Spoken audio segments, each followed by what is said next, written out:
नमस्कार शेतकरी बंधूंनो, मी अक्षय जगताप, संचालक अक्षय कृषी सेवा केंद्र शंभाळपिंपरी। आज आपण इरापूर या शिवारामध्ये आलेले आहोत। तर आपण एक हळदीचा प्लॉट पाहण्यासाठी आलो। शेतकऱ्याचे नाव संतोष देशमुख इरापूर यांच्या शेतामध्ये आज आपण हळद ही पीक पाहणीकरिता आलो असता आपण शेतकऱ्यातर्फे जाणून घेऊया की या हळदीमध्ये त्यांनी कायचा वापर केला आणि त्याचे रिझल्ट त्यांना कसे मिळाले। नमस्कार भाऊ। नमस्कार। आपण या हळदीमध्ये ड्रिंचिंग कशाची केली होती?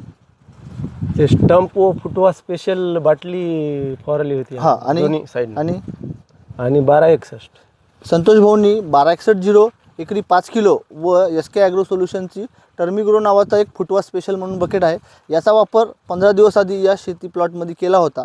तर आपण जाणून घेऊया त्याच्याबद्दल त्यांना काय फायदा झाला। फायदा चांगला झाला। याला फुटवे जास्त आले, पेंदा ठोकर झाला। फुटवेची संख्या जास्त आली आणि पेंदा ठोकर झाला। हो। मला एक सांगा संतोष भाऊ की आपण जी बकेट टाकली, आता तुमच्या म्हणण्यानुसार काही क्षेत्राला तुम्ही वापरली नव्हती, त्याच्यामध्ये काय फरक वाटला?